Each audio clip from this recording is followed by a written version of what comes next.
नमस्कार। आयुक्तालय के YouTube चैनल ज्ञान सुधा पर आप सभी का स्वागत और अभिनंदन।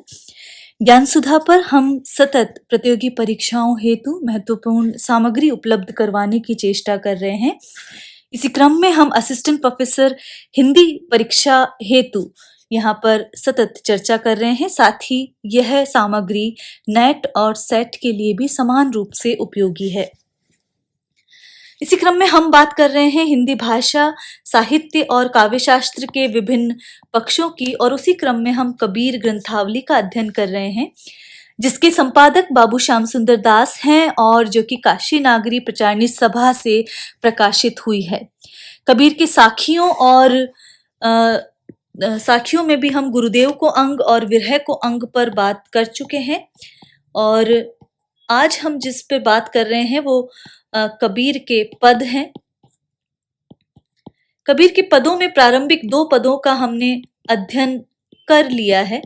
विरह को अंग इस तरह मिलता है, तो ये दोनों हम अध्ययन कर चुके हैं, प्रारंभिक पदों का अध्ययन कर चुके हैं। देखिए, कबीर साहित्य का जब अध्ययन करते हैं तो यह विदित है कि जो कबीर का साहित्य है उसे जानना इतना सरल नहीं है। तो कबीर का साहित्य कठिन जान पड़ता है, सीधा सरल नहीं है। और वो सीधा सरल कहाँ नहीं होता है? जहां पर पारिभाषिक शब्दावली आ जाती है। तो पारिभाषिक शब्दावली के साथ साथ वहां पर साधक चित्त की अनुभूति की गहराई भी नजर आती है, क्योंकि कबीर ने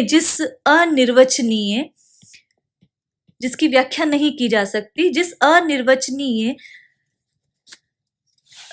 परम तत्व को अपनी वाणी का विषय बनाया है, उसकी जो अभिव्यक्ति है वो अभिधा द्वारा की ही नहीं जा सकती, अभिधा द्वारा संभव ही नहीं है। इसीलिए कबीर को प्रतीकों का चयन करना पड़ा है, और ये प्रतीक उन्होंने सिद्ध, बौद्ध और अन्य साधना संप्रदायों से उन्होंने लिए हैं, और कबीर ने अपनी बात स्पष्ट करने के लिए अनेक शब्दों को ग्रहण किया है।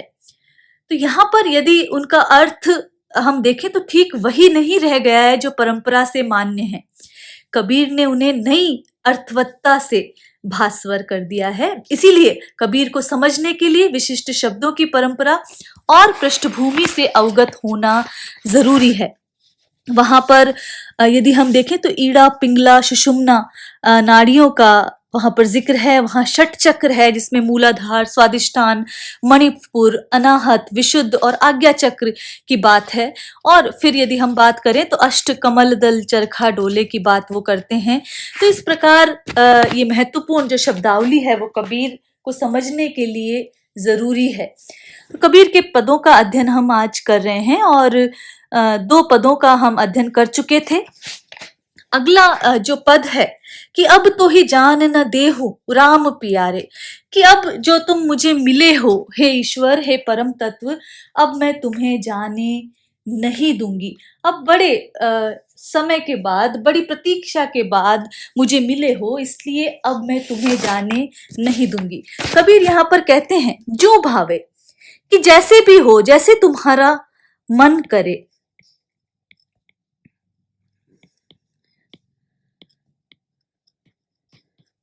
त्यों हो हमारे, वैसे ही हमारे होकर रहो।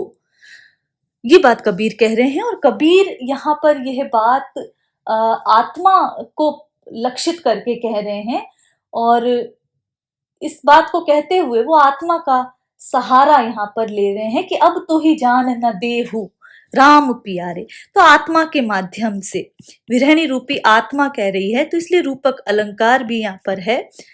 बहुत दिनन के बिछुरे हरि पाए। तो यहाँ पर मैंने तुम्हें बहुत दिनों के बाद प्राप्त किया है और अपने बिछुड़े स्वामी को प्राप्त किया है। भाग बड़े घर ही बैठे आए, और ये मेरे भाग्य है कि मैंने सहजता में ही तुम्हें प्राप्त कर लिया है, घर बैठे ही तुम्हें प्राप्त कर लिया है। तो भाग बड़े घर ही बैठे आए, चरणनी लागी करो बरियाई।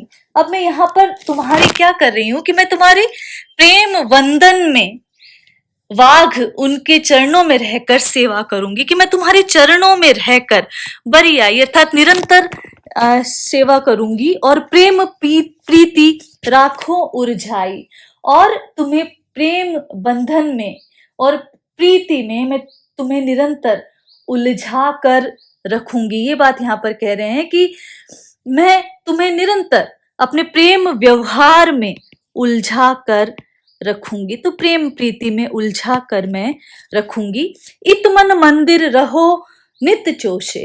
तो ये जो मंदिर है मेरा विशुद्ध है, जो शुद्ध है, जिसमें किसी भी प्रकार के विकार नहीं है, वो बात यहाँ पर कह रहे हैं कि इत मन मंदिर रहो नित चोषे, कि ये जो मंदिर है जो कि स्वच्छ है, जो कि निर्मल है, मेरा सच्चा जो हृदय है, उस हृदय रूपी मंदिर में, रूपक अलंकार है, मंदिर कौन सा है? हृदय रूपी मंदिर है। तो यहाँ पर तुम निवास करो। कहे कबीर करहु मति घोषे, कि और कबीर कह रहे हैं कि यहाँ किसी और के धोखे में मत रहो, अर्थात मेरे जैसा सच्चा प्रेम करने वाला हृदय दुर्लभ होगा, इसीलिए किसी अन्य के घोषे, किसी अन्य के धोखे में मत रहो। तो ये बात कबीर यहाँ पर कह रहे हैं, रूपक अलंकार है। और यदि हम देखें तो इसी से मिलती जुलती बात आचार्य रामचंद्र शुक्ल चिंतामणि के श्रद्धा भक्ति निबंध में प्रेम और भक्ति का अंतर स्पष्ट करते हुए कहते हैं कि प्रेम में प्रेमी यह चाहता है कि जिस प्रिय से उसकी प्रीति है उससे अन्य कोई प्रेम ना करे, और भक्ति के क्षेत्र में जो कबीर कह रहे हैं वो भक्त भी यही चाहता है कि जिस आराध्य को मैं पूज्य मानता हूं उसे सब पूज्य माने। तो इस दृष्टि से देखने पर यहाँ कबीर की भावना भक्ति क्षेत्र की नहीं वरन एक विशुद्ध प्रेमी की भावना लगती है, और ईश्वर से यही प्रेम संबंध उन्हें रहस्यवादी कवि की कोटि में रखता है कि वहां केवल और केवल कबीर ही उन्हें प्राप्त करना चाहते हैं, कबीर ही उन्हें देखना चाहते हैं, उन्हें ये नागवार है कि कोई और उन्हें देखे। तो यहाँ कबीर से जो ईश्वर का जो प्रेम संबंध है वो यहाँ स्पष्ट परिलक्षित हो रहा है। रूपक अलंकार है, जो भावात्मक रहस्यवाद है वो यहाँ पर स्पष्ट परिलक्षित हो रहा है, और अंत्यानुप्रास अलंकार की जो छवि है वो यहाँ देखने को मिल रही है। तो ये कबीर का पद था। अगला जो पद है उसमें कबीर कहते हैं कि मन के मोहन बिठुला, ये मन लाग्यो तो ही रे, चरण कमल मन मानिया और न भावे मोहि रे। तो कबीर यहाँ पर कहते हैं कि हे मन के स्वामी, जो स्वामी कहा गया है, बिठुला का अर्थ स्वामी है, जो अक्सर यहाँ महाराष्ट्र में ये शब्द प्रयोग में आता है कि मन के मोहन बिठुला, ये मन लागो तो ही रे, कि मेरा मन तो सिर्फ तुझसे लग गया है, मेरा मन तो सिर्फ और सिर्फ तुम में अनुरक्त हो गया है। ये बात कबीर कह रहे हैं। चरण कमल मन मानिया और न भावे मोहि रे, कि आपके जो चरण कमल में ही मेरा मन मान गया है, मेरा मन रम गया है, मेरा मन वहीं टिका रहता है। तो ये बात कबीर कह रहे हैं। और न भावे मोहि रे, और मुझे तो और कोई प्रिय ही नहीं लगता, और कोई मुझे प्रिय ही नहीं लगता, केवल तुम ही मुझे भा गए हो, केवल तुम ही मेरे मन में लग गए हो। शटदल कंवल निवासिया, चहु को फेरी मिलाई रे। तो यहाँ पर दहु के बीच समा दिया, तहा काल न पास आई रे। तो यहाँ पर कबीर कह रहे हैं कि स्वादिष्ठान से यदि हम देखें तो मूलाधार तक कुंडली को पहुंचने में जो समाधि लगाई जाएगी, स्वादिष्ठान से मूलाधार की बात की जा रही है, दोनों के बीच वहां कुंडलिनी को पहुंचाने में जो समाधि लगाई जाएगी उससे मृत्यु दल जो है, मृत्यु भय जो है वो दूर हो जाएगा। देखिए षट चक्र में हम देखें तो मूलाधार,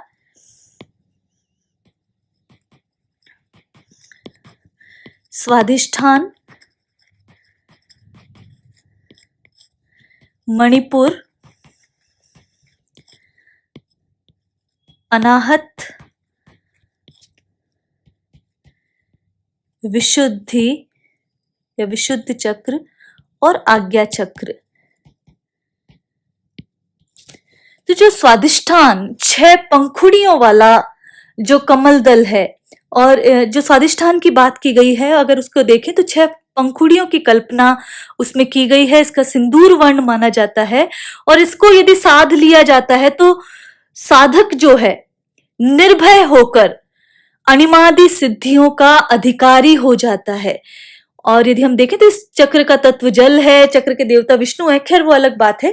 लेकिन यहाँ जो षटदल कंवल की बात की जा रही है, 6 दलों वाला जो कंवल है, उस स्वादिष्ठान की बात की जा रही है कि स्वादिष्ठान चक्र जो दोनों के बीच स्थित है, मूलाधार के बीच, मूलाधार और स्वादिष्ठान के बीच की दूरी को यदि साध लिया जाए तो कहा जाता है उस व्यक्ति के पास मृत्यु नहीं आती है, काल उसके पास नहीं आ सकता है। ये बात यहाँ पर कह रहे हैं कि जो समाधि लग जाती है उससे एक तरह से मृत्यु भय जो है वो दूर हो जाता है। तो ये बात यहाँ पर कही जा रही है। हम बार बार कह रहे हैं कबीर पारिभाषिक शब्दावली का चयन करते हैं, इसीलिए कबीर का अध्ययन इतना आसान नहीं है। आगे वो कह रहे हैं अष्ट कवल दल भीतरा तहा श्रीरंग केली कराई रे। तो अष्ट कमल दल की बात कर रहे हैं। अष्ट जो कमल दल है उसके भीतर जो कह रहे हैं कबीर कि अष्ट कमल जो है, सुरती कमल यदि हम देखें तो उसके मध्य कहीं ईश्वर का निवास है, श्रीरंग, वहां ईश्वर जो है प्रेम पूर्वक निवास करता है। सतगुरु मिले तो पाइए, नहीं तो जन्म अकारथ जाई रे। और उसे केवल सदगुरु प्राप्ति हो जाए तो ही उसे प्राप्त किया जा सकता है, वहां तक पहुंचा जा सकता है, नहीं तो ये जन्म जो है वो अकारथ ही चला जाता है, व्यर्थ ही चला जाता है। ये बात कबीर कह रहे हैं कि नहीं तो जन्म ही अकारथ चला जाता है। कदली कुसुम दल भीतरा तहां 10 आंगुल का बीच रे, तहां दुआरस खोज ले, जन्म होत नहीं मीच रे। तो यहाँ पर आगे फिर बात कह रहे हैं कि जो कदली तुल्य रीढ़ की हड्डी है, कदली कुसुम दल, कदली तुल जो रीढ़ की हड्डी है उसके भीतर नाड़ी जाल है, ये बात यहाँ पर कह रहे हैं। और वहां से तहा 10 अंगुल का बीच रे, यहाँ 10 अंगुल का बीच कहाँ है? मूलाधार से हृदय चक्र तक जो है वो 10 अंगुल का बीच है। तो ये बात यहाँ पर कबीर कह रहे हैं कि मूलाधार से लेकर जो हृदय चक्र है उसका 10 अंगुल का वहां पर दूरी है, 10 अंगुल की ही दूरी है, और वहां 12 दल वाला कमल है। ये बात वहां पर कबीर कह रहे हैं। तहा 10 अंगुल का बीच रे, तहा दुआरस खोज ले, जन्म होत नहीं मीच रे। तो यदि उसको प्राप्त कर लिया जाए तो उसकी प्राप्ति से मृत्यु नहीं होती। तो ऐसा माना गया है कि जो मूलाधार चक्र में जो सुषुम्ना है वो यदि जागृत हो जाए और यदि ऊपर सहस्रार में जाकर वो बाईं ओर को विस्फोट करे तो वहां उस शून्य गुफा से अमृत श्रवण होता है, और साधक को यदि इस स्थान की प्राप्ति हो जाए तो वो परमानंद की बात प्राप्त करता है। ये बात आगे कबीर कह रहे हैं, बंक नाली के अंतरे पश्चिम दिशा की बाट रे। तो ये बात कबीर कह रहे हैं कि वहां पर यदि जो सुषुम्ना नाड़ी जो वहां तक पहुंच जाती है सहस्रार में जाकर, और वो पश्चिम दिशा की ओर वो बाईं ओर विस्फोट करे तो उस साधक को वहां से निझर झरे रस पीजिए, तो वहां पर अमृत जो है, अमृत रस वहां पर निर्झर झरता रहता है। तहां भंवर गुफा के घाट रे, तो वहां उस शून्य गुफा से अमृत श्रवण होता रहता है, अमृत जो है बूंद बूंद करके टपकता रहता है। त्रिवेणी मनाई नुआइये, सुरती मिले जो हाथ रे। तो इस प्रकार उस साधक को इस स्थान की यदि प्राप्ति हो जाए तो वहां पर त्रिवेणी स्नान का पुण्य उसे लाभ घर बैठे ही हो जाता है। ये बात कबीर यहाँ पर कह रहे हैं कि त्रिवेणी मनाई नहाइए, कि त्रिवेणी जो स्नान है उसका जो आनंद है, उसका जो पुण्य है वो साधक प्राप्त कर लेता है। तहा ना फिर मग जोइए, सनकादिक मिली है साथी रे। तो वहां साधक को फिर पुनः संसार की ओर देखने की आवश्यकता नहीं होती। मग जोइए, पुनः जो है संसार की ओर देखने की आवश्यकता ही नहीं। सनकादिक मिली है साथी रे, तो वहां जो अन्य जो साधक हैं वहां और अन्य मुक्तात्माएं हैं। सनकादिक का अर्थ यहाँ पर मुक्तात्माओं से है, तो वहां अन्य मुक्तात्माएं भी तुम्हारे साथ में हो जाती है, तुम्हारा मिलन अन्य मुक्तात्माओं से हो जाता है। गगन गरिज मग जोइए, तहां दिसे तार अनंत रे। तो वहां पर कबीर कह रहे हैं कि वहां अनहद नाद के द्वारा मेघ गर्जन का तुम्हें सुख मिलेगा। तो अनहद नाद की प्राप्ति वहां पर होगी और अनहद नाद के द्वारा मग जोइए, मेघ गर्जन का जो सुख है, जो आनंद है, वो तुम्हें प्राप्त होता है। तहा दिसे तार अनंत रे, और उस अनंत के दर्शन भी, अनंत के तार भी तुझसे जुड़ जाते हैं, अर्थात अनंत के दर्शन भी, परब्रह्म के दर्शन भी सहज ही हो जाते हैं। बिजुरी चमकी घन बरसी है, तो अनहद नाद होता है, तो वहां बिजुरी भी चमकती है और ज्ञान रूपी बिजली चमकती है। जो अनंत ज्योतिष्मान परमेश्वर है, उसकी यदि कांति को देखें तो उसकी कांति का जो विद्युत प्रकाश है, जो बिजली है, वो वहां पर निरंतर चमकती रहती है। लेकिन ये विद्युत प्रकाश कैसा है? उस परमेश्वर की कांति का है। जहां भीजत है सब संत रे, तो संत का तात्पर्य यहाँ पुनः मुक्तात्माओं से है कि जहां जो है मुक्तात्माएं हैं वो निरंतर उस अमृत रस से स्नात होती रहती है, भीगती उससे रहती है। षोडश कवल जब चेतिया, तो यहाँ पर कबीर यहाँ ये बात कहते हैं कि षोडश दल कमल अर्थात विशुद्धि चक्र, तो विशुद्धि चक्र की कबीर जब बात कहते हैं कि जब विशुद्धि चक्र जब जागृत हो जाता है, तो उसकी बात यहाँ पर कह रहे हैं, तब साधक का प्रभु से तदाकार हो जाता है, उस प्रभु से वो एकाकार हो जाता है। तो यहाँ अलग अलग चक्रों की महिमा जो है वो कबीर निरंतर बता रहे हैं कि जो विशुद्धि जो चक्र है उसकी जागृति से क्या लाभ मिलता है। तो वो यहाँ पर बता रहे हैं कि षोडश कंवल जब चेतिया, तब मिले श्री बनवारी रे, कि तब वो बनवारी जो है वो सहज ही प्राप्त हो जाते हैं। तो ये बात यहाँ पर कही गई है। तो जब विशुद्धि चक्र की जब बात कर रहे हैं कबीर, तो ये विशुद्धि चक्र यदि हम देखें तो कंठ प्रदेश में ये स्थित है और इसमें 16 पंखुड़ियां मानी गई हैं। तो इसीलिए इसकी हमने यहाँ प्रकारांतर से विशुद्धि चक्र की बात की गई है और इसमें शिव का निवास माना जाता है। और ये योगी की संपूर्ण प्रक्रिया का स्वामी चक्र बताया गया है।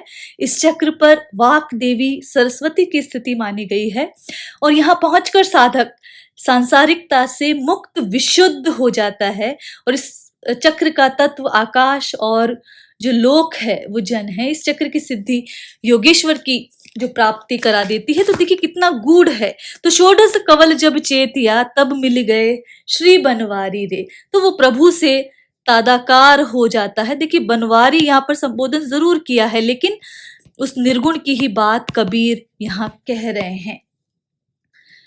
गुर गमी ते पाइये, झसी सरे जिन्नी कोई रे, झसी मरे जिन्नी कोई रे। तो यहाँ प्रयत्न करता हुआ नहीं तो कोई मर ही जाए, लेकिन गुरु के साथ जो निकल पड़ता है, गुरु की कृपा से ये सहज ही प्राप्त किया जा सकता है।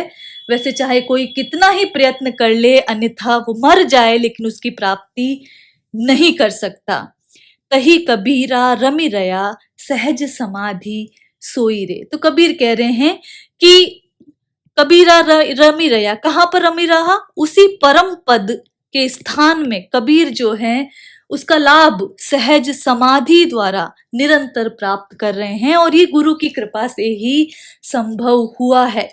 तो यहाँ पर अनेक उन स्थानों की बात की गई है जहाँ यदि हम सहस्रार के जाकर बाईं और बंकनाली की वो विस्फोट की जहाँ बात की गई है, जहाँ पर शून्य गुफा से निर्झर अमृत जो है वो झड़ता रहता है, चाहे उसकी बात कर लें, षोडश दल कमल विशुद्ध चक्र की बात कर लें, या कि जो षट दल वाला यदि हम स्वादिष्ठान चक्र की बात कर लें, तो उस तक उसको साध कर किस प्रकार जीव परम तत्व से एकाकार हो सकता है, इसकी बात यहाँ पर कबीर कह रहे हैं। रूपक अलंकार पूरे पद में अनेक स्थलों पर समावेशित है। नाथपंथी साधना रूप यहाँ पर योग का वर्णन है, और कुछ चक्रों का वर्णन यदि हम देखें तो नाथ संप्रदाय से भिन्न भी नजर आता है। हम बिठुला शब्द देख रहे हैं, श्रीरंग देख रहे हैं शब्द, इसी तरह बनवारी शब्द देख रहे हैं, तो वैष्णव संप्रदाय का प्रभाव भी इसमें कबीर पर देखा जा सकता है। रूपक अंत्यानुप्रास अलंकार का प्रयोग यहाँ पर देखा जा सकता है। तो इस प्रकार नाना अलंकारों का प्रयोग करते हुए, अनेक प्रतीकों का प्रयोग करते हुए कबीर बार बार ये कहते हैं कि हे मन के स्वामी, मेरा मन केवल आप ही में अनुरक्त है। मन के मोहन बिठुला, यह मन लागो तो ही रे, चरण कमल मन मानिया और न भावे तो ही रे। तो यहाँ पर जो अष्ट कमल दल चरखा की बात की गई है उसकी बात है। और यहाँ पर यदि हम पहले देख रहे हैं तो यहाँ पर जो षट दल कमल की बात कबीर कह रहे हैं, षट दल कमल निवासिया की जब वो बात कहते हैं, तो यहाँ पर उस समय कबीर जो स्वादिष्ठान चक्र की बात यहाँ पर कबीर कहते हैं कि षट दल कमल विराजिया, तो उसे जागृत करने की बात कहते हैं, जिससे कि मृत्यु भय दूर हो जाता है। तो आज के लिए इतना ही। आगे हम कबीर के पदों पर बात जारी रखेंगे। नमस्कार।